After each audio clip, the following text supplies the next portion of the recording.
In the middle of the Pacific Ocean, more than 2,000 miles away from the nearest continent, lies one of the most isolated inhabited places on Earth. A small volcanic island surrounded by endless blue water. No large forests, no major rivers. No visible signs of a once powerful civilization. And yet, scattered across this remote landscape stand hundreds of enormous stone statues. Silent, motionless, watching. These are the Moai of Easter Island. Massive, human-like figures carved from solid rock, some standing over 30 feet tall and weighing more than 80 tons. Each statue has a distinct face. Long noses, deep-set eyes. Strong, expressionless features, and all of them appear to be looking inland, as if they are watching over something that no longer exists.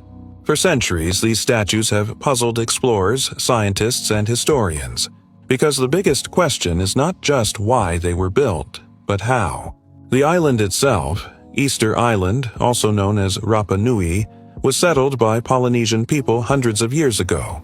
A small community living in one of the most remote locations on Earth.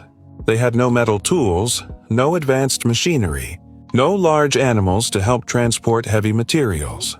And yet, they managed to carve and move some of the largest stone statues ever created by any ancient culture. Some Moai were transported miles from the quarry where they were carved, across rough terrain, over hills and uneven ground, without wheels, without cranes, without modern engineering. Even today, moving objects of that size would require heavy machinery and advanced planning. So, how did an isolated island society achieve something so extraordinary? Early European explorers who first arrived on the island in the 18th century were equally confused. They found the statues standing across the landscape, but the civilization that built them seemed to have declined. Many of the statues had been toppled. The island's population had dramatically decreased, and the once thriving culture appeared to be struggling to survive. It was as if the creators of the Moai had vanished, leaving only their stone creations behind. For years, theories began to spread. Some believed the statues were built by a lost advanced civilization. Others suggested outside contact or unknown technology. But modern archaeology tells a more complex story, because the mystery of Easter Island is not just about the statues. It is about what happened to the people who built them.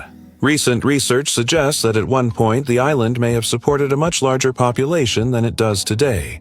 There were more trees, more resources, and a society capable of organizing massive construction projects. But something changed. Environmental evidence shows that large areas of forest were cut down over time. Trees disappeared, resources became scarce, and the island's ecosystem began to collapse. But even this does not fully explain the greatest mystery. Because long before the society began to decline, they had already completed one of the most astonishing engineering achievements in human history. Hundreds of giant statues, carved, transported, and raised across an isolated island in the middle of the ocean. The deeper scientists investigate, the more questions emerge. Who organized this massive effort? How were the statues moved without modern tools? And why did the construction suddenly stop? Because hidden somewhere within the story of Easter Island is a truth that challenges everything we think we know about ancient civilizations. And the answer may not be what anyone expected. For decades, one question has dominated the mystery of Easter Island. Not why the statues were built, but how. How did an isolated island society, without metal tools or machines, carve and transport massive stone figures weighing dozens of tons? At the center of this mystery lies a place unlike anywhere else on the island. A volcanic crater known as Raraku. This is where the majority of the Moai statues were carved. And what archaeologists discovered here changed everything. Scattered across the slopes of the crater are hundreds of statues in different stages of completion. Some are fully carved but still attached to the bedrock. Others are partially buried, with only their heads visible above the ground. And some appear to have been abandoned mid-construction, as if the workers simply stopped and never returned. This quarry reveals an important truth. The statues were not created randomly across the island. They were carefully designed, carved, and prepared in one central location before being moved to their final destinations. But this only deepens the mystery. Because moving a statue weighing 50, 60, even 80 tons across rough volcanic terrain without wheels or animals seems almost impossible. Early theories suggested the statues were dragged on wooden sleds. Others believed they were rolled on logs. But both ideas created a serious problem. Easter Island had very limited trees, and by the time Europeans arrived, most of the island's forests had already disappeared. So, where did the wood come from? And how could such a method support the movement of hundreds of massive statues? Then, a more unusual theory began to gain attention. A theory that at first sounded almost unbelievable. What if the statues were never dragged at all? What if they were made to move, standing upright? Researchers studying the shape of the Moai noticed something unusual. The statues are slightly curved at the base. Their center of gravity allows them to tilt forward and backward, almost like a person shifting their weight while walking. Experiments were conducted using replica statues. Teams used ropes attached to both sides of the statue. By pulling the ropes in a coordinated rhythm, left, right, the statue began to rock side to side, and slowly, it moved forward, step by step, as if it were walking. This became known as the walking statues theory. And it may explain how the people of Easter Island transported these enormous figures across the island without wheels or large amounts of timber. But even this explanation raises more questions. Because moving a single statue this way would require careful coordination and a large group of people.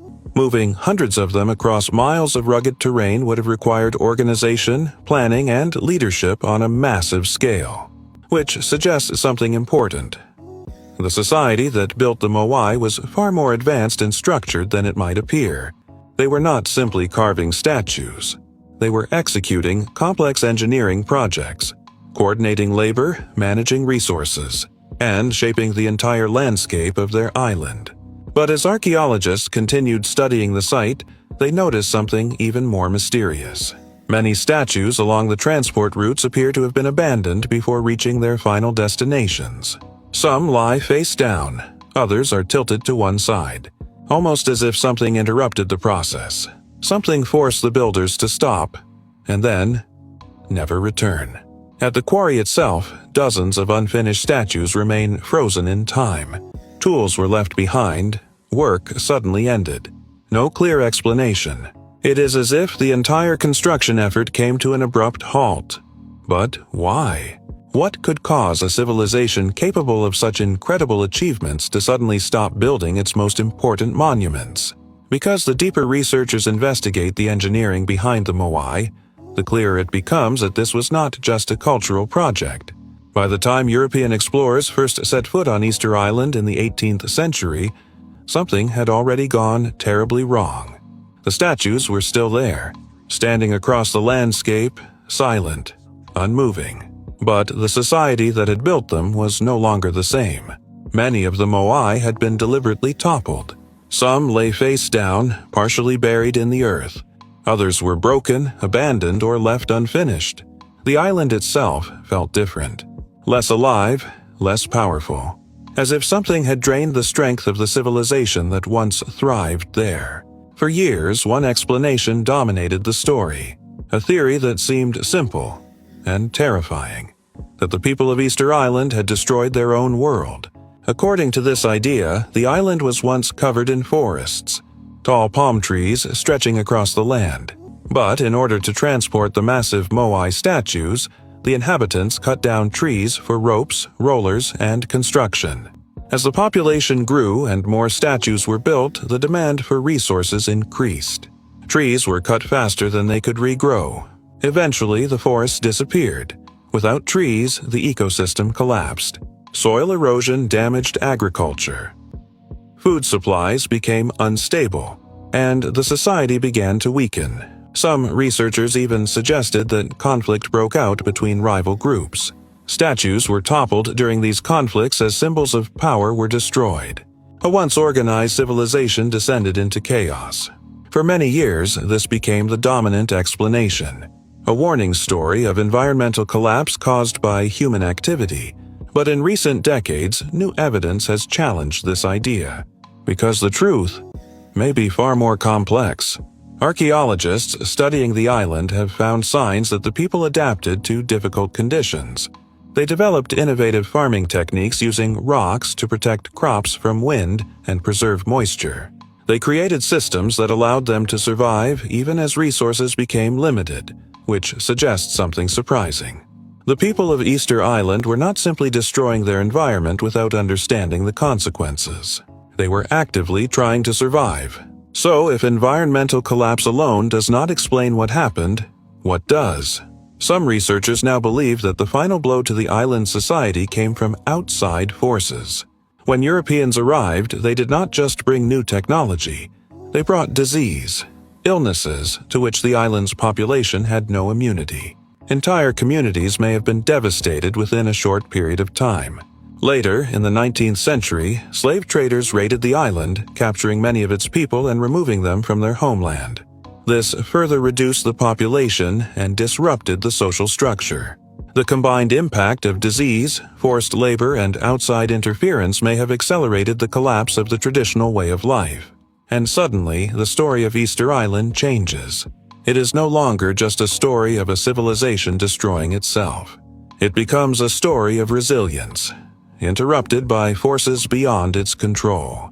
A society that built incredible monuments, adapted to one of the most isolated environments on Earth, and then faced challenges that no civilization could easily survive. Today, the Moai statues still stand across the island. Some restored, some still fallen. All of them watching over a land that continues to reveal its secrets. And modern researchers are still uncovering new details about how these statues were built, moved, and used. But perhaps the most important discovery is not about the statues themselves. It is about the people who created them, because the descendants of the island's original inhabitants still live there today, preserving their culture, protecting their history, and reminding the world that the story of Easter Island is not just about mystery. It is about human ambition, ingenuity, survival, and the fragile balance between civilization and the world around it. The statues may be silent, but the story they represent is still being told.